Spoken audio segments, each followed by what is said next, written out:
How to play I'm Right You're Wrong. Shuffle and deal 5 cards to all players. If you want a shorter game, deal 3 cards instead. Put the rest of the cards face down on the table in the centre.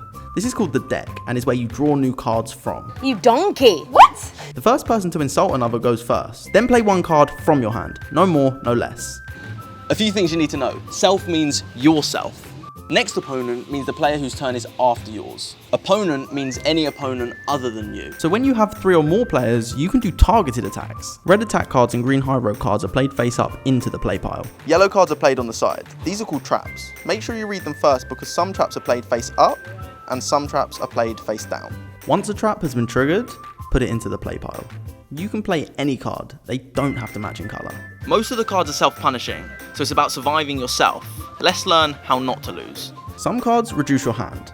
Oof, look at that awful hand. She only has red cards, which are really bad for her. The Eat Dirt card says she can't play red on her next turn. The Screw You card says she has to return 2 cards to the bottom of the deck.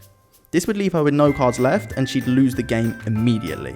Looks like her least worst option is to play the Shut Up card. She has to return 1 card to the bottom of the deck, leaving her with only 1 card in her hand. Most players return their worst cards to the bottom of the deck, so when you get towards the end of the game, the cards tend to be much worse. So if at any point there's no cards left to draw from, just play from your hand. Some cards create rules. If you break them, you lose. Wow, look at this amazing hand. Daryl decides to set the rule preventing attack cards from being played. Alice has no choice but to play the red attack card and is forced to break a rule, so she loses the game. Some players cheat. Let's rewind. Let's pretend that Alice decided to cheat to avoid breaking a rule and losing. Instead of playing her red card honestly, she places a fake trap to the side. This keeps her in the game longer. Daryl decides to disarm Alice's trap. Don't forget, if you cheat and get caught, you lose. The name of the game is to survive yourself. End of the day, you want to avoid running out of cards, breaking a rule, or getting caught cheating. Like anything in life, the best way to learn is to play. The instructions have a detailed breakdown of every single card.